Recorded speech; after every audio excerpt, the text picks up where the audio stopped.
Thank you for joining us and welcome to the first episode. It's not the first episode, it's the third episode. Oh, is it the third? It's the third, yeah. Okay. Thank you for joining and welcome to the third episode in our Ultimate Strats collaboration. So I have Todd on standby on the call. He's ready to go. We're going to have a quick chat about what we're going to do for the finish for these guitars, but then we're going to talk through all of the specs and the stats and everything at the end when we can see them. Okay, so I've been jealous of you for the last couple of weeks because since we did the body episode, we can see what your guitar's going to look like, but that hasn't been the case for me. So this is the episode where I get to transform mine and we get to see whether my plan is actually going to work. So why don't you tell us about yours, what you're planning for your finish first? Yeah, man. I'm going to use Spray Max 2K Glamour Clear in a rattle can. I've made myself some spray sealer at work. I've blended up some custom product and put it in an aerosol can. I am hoping that I will be able to use that as a sealer and a grain filler. So that's my plan for the finish on this guitar. No color. I'm super happy with the contrast that I got between the Morado and the Cherry, and I think once I get finish on this guitar, that thing's going to light up. So I'm really looking forward to getting some finish put on it. I think it is too, and I think we're both of the same opinion that if you go gloss, you really go high gloss. Yeah, you don't play when it comes time for, if you are gonna say the guitar has a gloss finish, it needs to be glassy. Yeah. So before we talk about mine, what are your plans for, I'm assuming you're not doing gloss on the neck? No, you know how I feel about that. So what my plan is for the neck on this guitar is to use hard wax oil. That's my go-to oil finish anyway. So that's kind of what I'm thinking. I'll get that nice natural wood feel and I'll still get the protection I need. Not that I really need it that much on the Morado, but at least it'll be protected from dirt and oil and things like that. So that's kind of what I'm leaning towards on this one. Yeah, and similar for me. So I'm going to use a penetrating oil on the neck. In fact, that's what I always use for the necks, which will give it a satin feel. I'm going to use a restorative oil on the fretboard, so the neck and the fretboard is going to be completely natural. What I'm going to do for the body, this is the part now where I'm excited, because this is where we're going to see whether my plan is going to come together or not.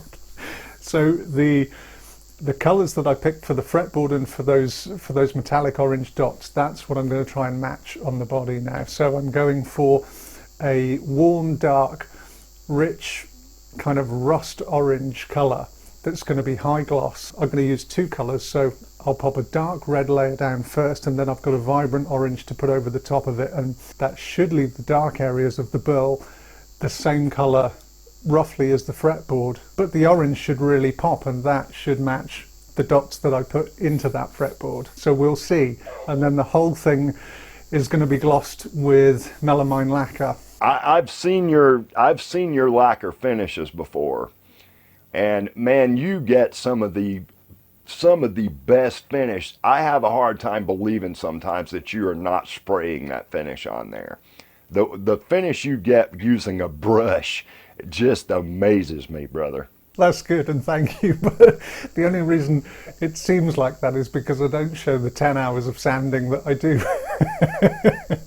on the YouTube video. Well, you know, before or after you apply it. That's the thing, it's 10 hours of sanding before you apply it, and then you have to do it all again. It's just dawned on me that I've really talked up what I'm doing now, so we're going to have to, why don't we cut to the montage and see whether I can actually do it before we have too much more of a talk about it. Well, I'm really anxious to get going on this as well. I hope you guys enjoy the video.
shiny frets.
Okay, well, welcome back. That was probably only a few minutes for you guys, but it was a few weeks for us.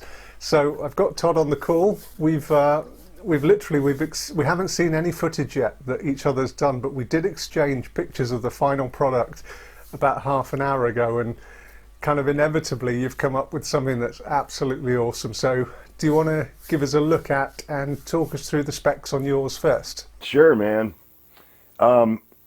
First of all, Gio, I love your guitar. I think we both have really risen to the occasion here. I'm really happy with mine too. So here my guitar is, and this is my version of what I think a Strat is and should be. All right, I got a two-piece cherry body with the Amazique cavity covers back here. I oiled those instead of using a high gloss finish. I like that play on the gloss and the satin. Morado top, two-piece book matched. Morado solid one-piece neck, pale moon ebony fretboard, 1/12 fret marker with matching side dots. I did the astrolabe holes in the headstock, hip shot, open gear, tuners, Godot locking nut, Floyd Rose special, but I did upgrade the saddles and I put a solid brass block on this tremolo. I've got custom wound, Sonoran custom wound pickups in this guitar, an Alnico 8 at 10.2K in the bridge, and Alnico 2 in the neck at 8.1K.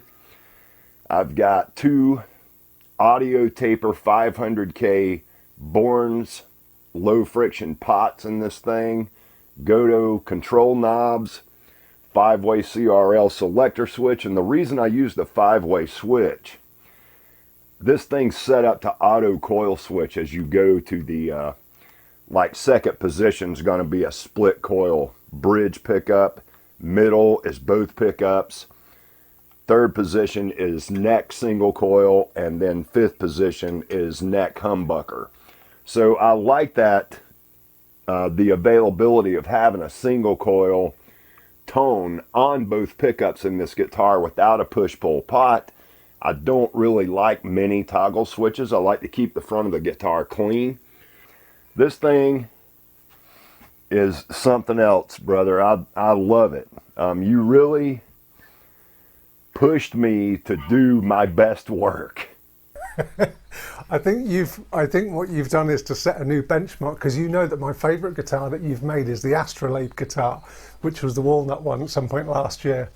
And I've said to you before, that's the level by which I judge all of your guitars by. But this one I think is absolutely awesome. So you also went for a high gloss finish, which is kind of a new thing for you. So what have you used on the neck? Is not high gloss, but the body is. Yes, I oiled the neck with, actually I started off using the Maximum Guitar Works penetrating and stabilization oil on the neck. I finished it with about 5 coats of Crimson High Build guitar finishing oil. I buffed that by hand. On the body, I mixed up some sealer and I applied 2 3-coat rounds of sealer on this guitar. I flat sanded those. Then I actually used Spray Max 2K Clear in a rattle can to get this finish. I level sanded that. I buffed it on a buffing wheel, and then I actually went and used liquid compound and buffed this guitar with like an automotive buffer. It turned out really awesome to be a rattle can finish. But again, it is 2K. It is automotive urethane. It won't be the last time I use this finish. It turned out really awesome. And this finish method is a really great way for someone who may have a space limitation or something like that to get a high gloss finish on a guitar. You use melamine a lot, and I love the finish you get, and it's equally as glossy as this, if not glossier. I want to try the melamine because I think it's going to feel a little less plastic. So look for that in the future, you know? Yeah. That is kind of one of the things that's fairly hard to judge, because I've seen the pictures and they both look like they're high gloss, but until you've got them both in front of you, you don't know what the difference is in the type of finish. But they certainly seem similar, and they both seem like a fairly good idea for people that are not set up to spray. You know, I'm definitely not. But I mean, they are both products that I think you can get really professional results with. Neither of us would have used them had that not been the case. And then I think my favourite part of your guitar, I mean, the finish just looks flawless. It looks awesome anyway. But the whole thing, the overall effect is just really, really pretty. That's the thing. It still looks clean and simple, because when you said you were going with humbuckers, you're using gold hardware, you're using a Floyd Rose system, I thought that could quite easily look fairly busy. But it looks great. I think the wood choices were perfect. The contrast between the woods is absolutely awesome. The whole thing I just love. Thank you, brother. It was completely unlike me to use gold, but once I saw this top, I don't know, something said to me, if I'm ever going to use gold hardware, it needs to be on this guitar. And I knew I was going to use, a Floyd Rose up front, but I didn't want it to look busy, which is why I changed these saddles into a satin gold instead of a chrome. I didn't want it to get too blingy, you know? No, but I think the balance of it is perfect, and I think you've done it just right, because the other thing that you've also done is not to go with gold covers on the humbuckers. You've gone with the black and the black switch tip on the knob. It's awesome. It dials the whole thing. It breaks up all of the gold, and it just looks really nice. Because we had a discussion about using gold, but on a dark brown gloss guitar, it definitely works. Well, thank you, brother.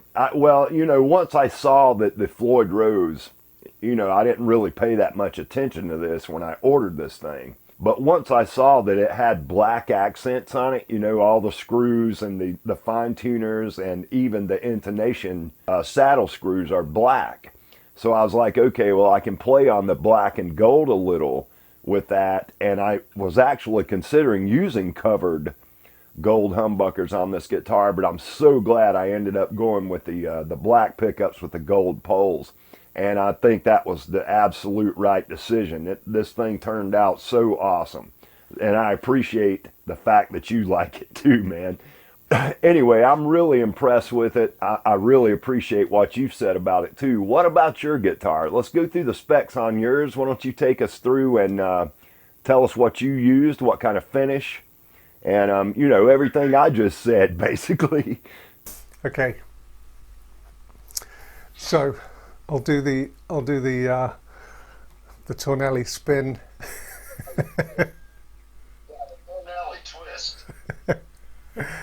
I'm not sure how much in frame it is, but I'll do it on there too. So this is, oh, okay, going from the top then. So the neck is walnut. I've got an East Indian Rosewood fretboard. The body wood is a single piece Okame and a 2-piece book matched poplar burl top. So I've used orange metallic inlays, dot inlays, and the plan for that was that they were going to match in with what I was doing for the body. So the tuners are locking tuners. I was intending to use the Schaller Da Vinci tuners, but they disappeared from the website. So these are Harley Benton tuners that I had left over because I needed to put something on there. But they're locking tuners. The pickups are 3 single coil, they're vintage voice, vintage output Strat pickups from Tone Rider. It's their pure vintage set, which I've been wanting to try for ages because I've been really happy with their humbuckers. Chrome single coil covers, all of the hardware is chrome. I went for the Schaller 2-point vintage trem, which is an absolute, I mean, it's such a quality item. The look and feel and the finish on this thing is just stunning.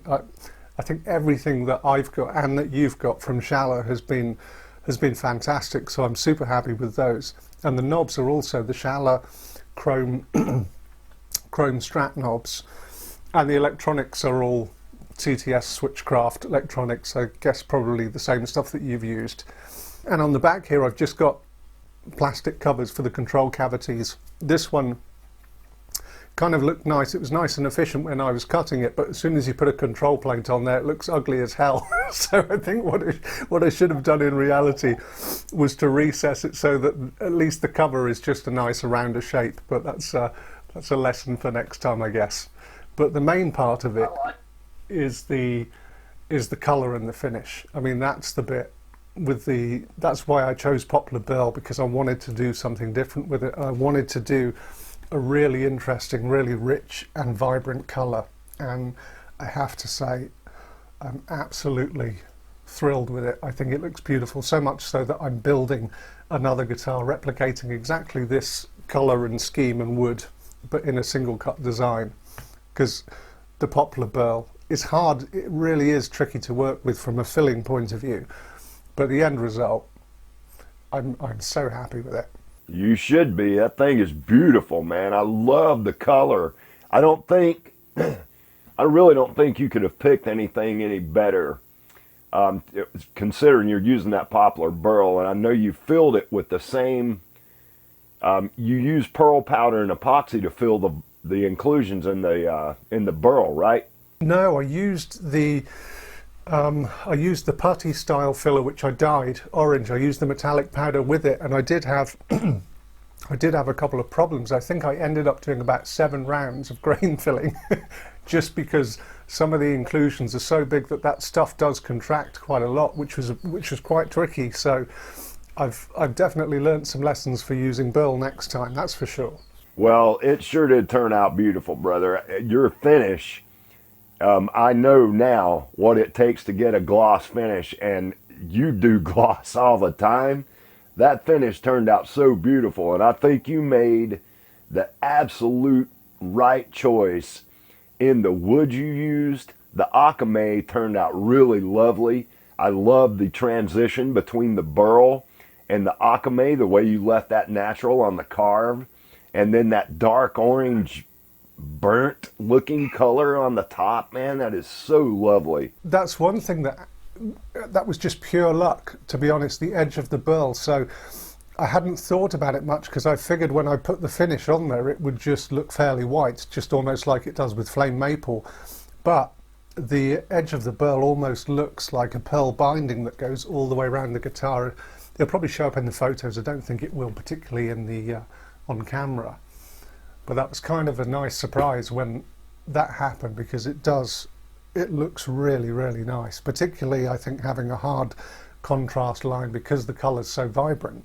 I agree. I mean, it's just the fact that you kept your bevels a little on the thin side, but they're symmetrical. I love that look, man. It makes the whole thing look really clean. And we both go for simple and elegant. You know, we've both talked about this so many times. And I think we both hit that mark on these. It's really impressive to see what this has done for us. You know, I am so happy with the results on both of these guitars. I couldn't be happier, honestly, you know? And I'm exactly the same. And we said just before we hit the record button on these cameras that actually we both stepped up what we were doing because we knew that the other person would. And that's actually true, but it's also part of the reason why we decided to do these things together, because we knew that we would have to do new things and try new things, and that's going really well. And the other interesting thing was that we've said on it that yours, from a shape point of view, yours looks more like a traditional Strat. But when we come to do the sound demo for it, mine's going to sound more like a traditional Strat. I like that, though, you know? And going back to what you said about, you know, how both of us feel, and knowing that we're going to have to raise the bar a little. And it's not about competition between each other. It's about bringing out our strengths and strengthening our weaknesses. At least for me, that's how I feel about it. And I knew doing this with you would cause me to, you know, to pay such close attention to the details on this guitar. I already try to do that, but I've looked back through some of your builds. I watched a bunch of videos of yours, which I had already seen, but just to remind myself how clean all your builds are.